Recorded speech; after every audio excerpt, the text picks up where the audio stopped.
আসসালামু আলাইকুম ওয়া রাহমাতুল্লাহ।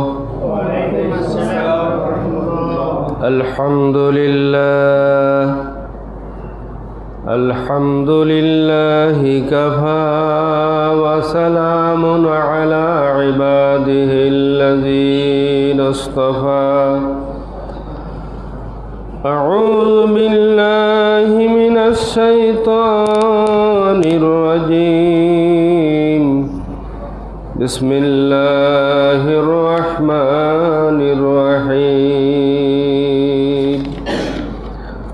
শাহরু রমাদানাল্লাযী উনজিলা ফীহিল কুরআনু হুদাল লিন্নাস ওয়া বায়িনাতিন মিনাল হুদা ওয়াল ফুরকান। ফামান শাহিদা মিনকুমুশ শাহরা ফালইয়াসুম। وقال النبي صلى الله عليه وسلم: من قرأ حرفا من كتاب الله فله به حسنة، أو كما قال عليه الصلاة والسلام. فقد قال الله تعالى في شان حبيبه آمرا ومخبرا: إن الله وملائكته يصلون على النبي يا أيها الذين آمنوا صلوا عليه وسلموا تسليما. اللهم صل على سيدنا مولانا محمد وعلى آل سيدنا مولانا محمد.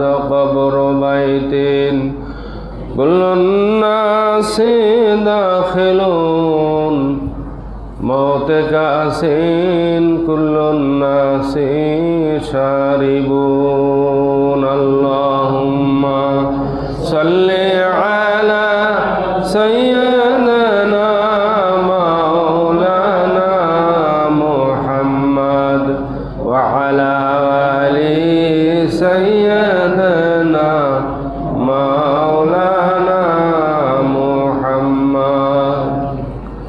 মুআজ্জাজ হাজিরিন, উপস্থিত ওলামায়ে দ্বীন, তুলাবায়ে নিজাম, মাত্র মৌলভীপাড়া জামে মসজিদে আগত বিভিন্ন বয়সের মুসল্লিয়ান ইকরাম, শুরুতে আমরা মহান রব্বুল আলামিনের দরবারে শুকরিয়া আদায় করি, যিনি আমাদেরকে 9ই রমজান দ্বিতীয় জুমায় আমাদেরকে তার হুকুমের সালাতুল জুমা আদায়ের জন্য মসজিদে আসার তৌফিক দিয়েছেন। সেই মহান রব্বুল আলামিনের দরবারে শুকরিয়া আদায় করি, আলহামদুলিল্লাহ। দরুদ ও সালাম আকে নামদার তাজদার মদিনা জনাবে মুহাম্মদ রাসূলুল্লাহ সাল্লাল্লাহু আলাইহি ওয়াসাল্লামের উপর। সম্মানিত হাজিরিন, আজ 27 ফেব্রুয়ারি 2026 ইংরেজি, 9 রমজান 1447 হিজরি এবং 14 ফাল্গুন 1432 বাংলা। পবিত্র জুমার দিন আমি কালামে হাকিম থেকে সূরা আল বাকারার 185 নম্বর আয়াত আপনাদের সামনে তেলাওয়াত করেছি। মহান রব্বুল আলামিন আমাদেরকে নিয়ামত হিসাবে, বরকত হিসাবে মাহে রমাদান আমাদেরকে হাদিয়ে দিয়েছেন, উপহার দিয়েছেন। আর এই মাহে রমজানের বিশেষত্বটা হলো যে এই মাসে আল্লাহ রাব্বুল আলামিন মহাগ্রন্থ আল কুরআন নাজিল করেছেন। আল্লাহ পাক ঘোষণা করেছেন শাহরু রমাদান আল্লাযী, যে রমাদান এমন একটি মাস, উনজিলা ফীহিল কুরআন, যে মাসে কুরআন মজিদকে কি করা হয়, নাজিল করা হয়েছে। সম্মানিত উপস্থিতি, আমরা আমাদের যে যতটুকু সুযোগ হয়েছে আমাদের জীবনে আমরা অনেক আলোচনায় শুনেছি এই বিষয়গুলো নিয়ে, যে রমজান মাসের শ্রেষ্ঠত্ব রমজান মাসের মর্যাদা কিন্তু কোরআন নাজিল হওয়ার কারণে। মানে রমজান মাস বাদে যদি অন্য কোনো মাসে এই কোরআন মজিদ নাজিল হতো তাহলে সেই মাসের মর্যাদা কিন্তু বৃদ্ধি পেত। আসল সম্মান, আসল মর্যাদাটা হচ্ছে কোরআনের মর্যাদা।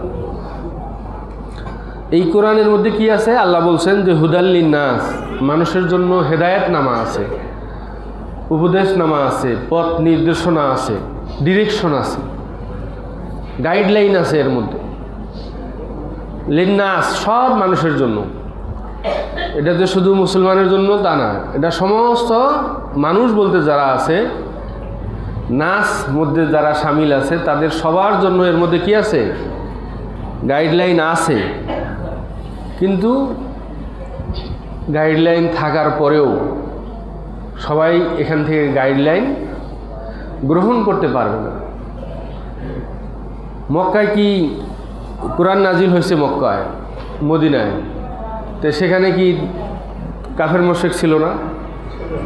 ইহুদি ছিল না? তারা তো দেখছে। দেখেন, কোরআন নাজিল হয়েছে যে জায়গার মধ্যে, সেখানেই এই কোরআনকে মিথ্যা প্রতিপন্ন করার মতো উপাদানও তাদের হাতে ছিল। একটা ছোট্ট উদাহরণ বলি। সূরা লাহাব যখন নাজিল হয়, রাসূল সাল্লাল্লাহু আলাইহি সাল্লামের চাচা আবু লাহাব এবং তার স্ত্রী, এই দুইজনের ব্যাপারে সূরা লাহাব অবতীর্ণ হয় মক্কি জীবনে। এবং এখানে বলা হয় যে আবু লাহাবের দুই হাত কি হবে? ধ্বংস হবে, সে নিজেও ধ্বংস হবে, তার মাল সম্পদ কোনো কাজে আসবে না, তার স্ত্রীও গলায় ওই যে খড়ির বোঝা নিয়ে যাইতে অনেক সময় মাথা, খড়ির বোঝার মধ্যে মাথা যদি লুজ থাকে ঢুকে পড়ে না, ঢুকে পড়ছে, ওই রশি গলার মধ্যে পেঁয়াজ লেগে সে মারা গেছে, মনে করেন আবু লাহাবের স্ত্রী। কিন্তু এই সূরাটা নাজিল হওয়ার পরে আবু লাহাব এবং তার স্ত্রী 12 বছর পৃথিবীতে বেঁচে ছিল। কয় বছর? তাহলে কোরআনে বলছে যে আবু লাহাব ধ্বংস হবে, তার স্ত্রী গলায় রশি মানে পেঁচ লাগিয়া মারা যাবে। এটা কোরআনের একটা ভবিষ্যৎবাণী না? মানে একটা, তখনও তো মারা যায়নি আবু লাহাব, তার স্ত্রীর গলার মধ্যে তখনও রশি লাগে নাই। তাহলে এই 12 বছর আগে আল্লাহ রাসূলের কাছে এই যখন কোরআন নাজিল হয়, এরপরে আবু লাহাব 12 বছর বেঁচে ছিল, তার স্ত্রী 12 বছর বেঁচে ছিল। ইচ্ছা করলে তো ওরা কোরআনের এই আয়াতটাকে বলতে পারতো যে এটারে আমরা মিথ্যা প্রতিপন্ন করব, আমরা মুসলমান হয়ে যাব। আমরা মুসলমান হয়ে গেলে তো আর ধ্বংস হতো না, মুসলমান হয়ে গেলে তো আর গলায় রশি লাগে কি হতো না, মারাও যেত না। আমি বুঝাইতে চাচ্ছি, দেখেন যে কোরআন যে সত্য, জ্যান্ত মানুষের সামনে নাজিল হয়েছে, বলছে যে তুমি ধ্বংস হবা, তোমার স্ত্রীও গলায় রশি লাগা মরিয়া মানে পেঁচ লাগা পরে কি হবে? ধ্বংস হবে। এইটা ভবিষ্যৎবাণী করছে। আল্লাহর কি ইচ্ছা দেখেন, যে শেষ পর্যন্ত 12টা বছর তারা এই কোরআনের কাছাকাছি ছিল। আরও অনেক না আয়াত নাজিল হয়েছে, সেগুলাও শুনছে, অনেক যুদ্ধ বিগ্রহ হয়েছে, রাসূল সাল্লাল্লাহু আলাইহি ওয়াসাল্লাম সব কিছু কোরআন নাজিল হইতেছিল। কিন্তু আবু লাহাবের ভাগ্যে হেদায়েত জোটে নাই, তার স্ত্রীর ভাগ্যেও হেদায়েত জোটে নাই। তারা ঠিক কোরআন যেভাবে বলেছে ওইভাবেই মারা গেছে। কোরআন যেভাবে বলেছে এইভাবেই মারা গেছে। তাহলে কোরআন যদি মানে এটা যদি সত্য না হতো, তাহলে তো আবু লাহাবের স্ত্রী কি করতে পারতো? এই কোরআনের আয়াতের উল্টা আমল করে মুসলমান হইয়া দেখিয়ে দিতে পারতো যে কোরআনে যা বলা হয়েছে এটা মিথ্যা। কিন্তু না, আল্লাহ যেটা জানেন, আল্লাহু আ'লামু, আল্লাহ পাক সবচেয়ে বেশি জানেন। ওয়া আনতুম লা তা'লামুন, তোমরা জানো না। আল্লাহ পাক জানেন যে এও হেদায়েত হবে না, ওর ধ্বংস এইভাবে হবে। আবু লাহাবের ধ্বংস কীভাবে হয়েছে আপনারা হয়তো ইতিহাস আজকে এটা আলোচনার বিষয় না, আর এক সময় হয়তো সুযোগ হলে বলবো ইনশাআল্লাহ। তো যাই হোক, আল্লাহ রাব্বুল আলামিন এই কোরআনের মধ্যে হুদাল্লিন নাস, সমস্ত মানুষদের জন্য হেদায়েত রেখেছেন, কিন্তু সবাই হেদায়েত এখান থেকে গ্রহণ করতে পারবে না। অবাইয়িনাতুম মিনাল হুদা ওয়াল ফুরকান, এরপরে আল্লাহ পাক বলছেন যে শুধু হেদায়েত আমি রাখছি তাই না, অবাইয়িনা, আমি কি এটার মধ্যে কি করেছি? সুস্পষ্ট করে বর্ণনা করে দিয়েছি, পরিষ্কার করে বর্ণনা করে দিয়েছি, একবারে ডিটেলস আলোচনা করে দিয়েছি মিনাল হুদা, হেদায়েত কিভাবে আছে ওর মধ্যে।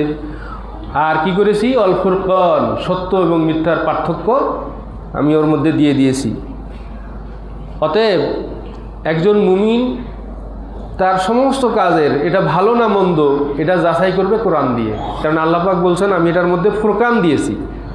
ফুরকান মানে হলো যাচাই বাছাই করার মানদণ্ড। এক একটার মানদণ্ড এক এক রকম। দুধের মধ্যে ভেজাল আছে কিনা ওটা মাপার জন্য কি আলাদা যন্ত্র আছে না? আছে। আবার সোনার মধ্যে গাঁট আছে কিনা ওইটা মাপলে কি ওই যেটা দুধ মাপার যেটা যন্ত্র মানে ভেজাল মাপার যন্ত্র ওইটা দিয়ে কি সোনার গাঁট যাচাই করা যাবে? ওটার জন্য আলাদা কি আছে, মিঠে আলাদা জিনিস আছে। তারপরে এইরকম উদাহরণ দিলে আপনাদের কাছে অনেক উদাহরণ আছে যে প্রত্যেকটা জিনিস আলাদা আলাদা করে মানে ওটার মধ্যে ভেজাল আছে কিনা, ওটার মধ্যে মানে ভালো মন্দ আছে কিনা এটা যাচাই করার জন্য আল্লাহ পাক, এই জন্য আল্লাহ পাক বলছেন যে আমি কোরআনের মধ্যে একটা এমন একটা মানদণ্ড দিয়ে দিছি, এই মানদণ্ড দিয়ে তোমাদেরকে কী করতে হবে, তোমাদের ঈমান, তোমাদের ইসলাম, তোমাদের দ্বীনকে যাচাই বাছাই করতে হবে। এখন যদি আমি কোরআন দিয়ে আমি না যাচাই বাছাই না করে আপনাদের হয়তো সাধারণ মানুষের তেমন দোষ নাই, আলেম ওলামাদেরই দোষ এটা। আলেম ওলামারা কেউ কেউ এমনভাবে অন্ধ হয়ে গেছে, কেউ ইসলামকে যাচাই বাছাই করতেছে, আমার বাবা দান বলে গেছে, আমার দাদা দান বলে গেছে, বাস বাবাজান যেটা বলে গেছে, দাদাজান যেটা বলে গেছে ওইটাই আমাকে করতে হবে। হ্যাঁ, কোরআনে যা আছে আছে, না আছে নাই, থাক ওখানে। বলেন সে কি সঠিক পথে আছে? এখন কেউ যদি বলে আমার মুরব্বী এটা বলছে, আমার মুরব্বী যা বলছে এর বাইরে আমি কিছু করতে পারবো না, আমার মুরব্বী যা বলছে এটার বাইরে আমি যেতে পারবো না, এখন বলেন সে কি সত্য মিথ্যার পার্থক্য করতে পারবে? কেউ যদি বলে যে আমার বাবা খাজা বাবা যেটা বলছে অথবা আমার কেবলা হুজুর যা বলছে, এই কেবলা যা বলছে এই কেবলার বাইরে আমি যেতে পারবো না, উনি যা বলছে সেটাই আমি করব, ও কি সত্য মিথ্যার পার্থক্য করতে পারবে? আর কিছু দলকানা আছে, যদি কেউ বলে যে আমার দল তো এটা বলছে, আমার দলকানারা যদি বলে যে আমার দল তো এটা বলছে, আমার দলের লিডার এটা বলছে, আমি আর এর বাইরে কিছু জানি না।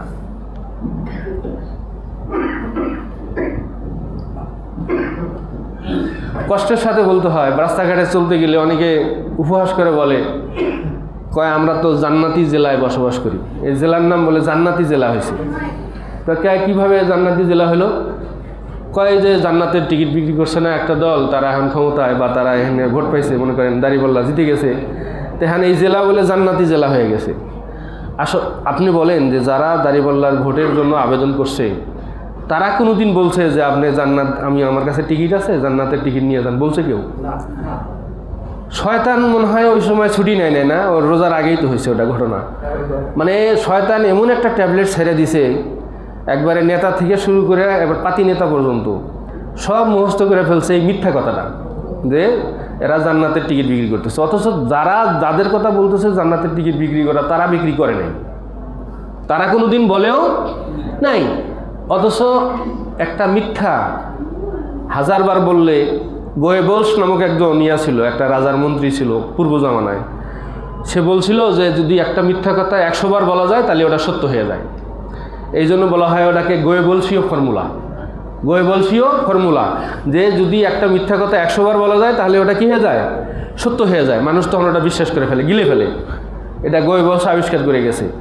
এই আবিষ্কারের কারণে কিয়ামত পর্যন্ত যত গুনাহ হবে ও পাইতে থাকবে, নাউজুবিল্লাহ মিন যালিক।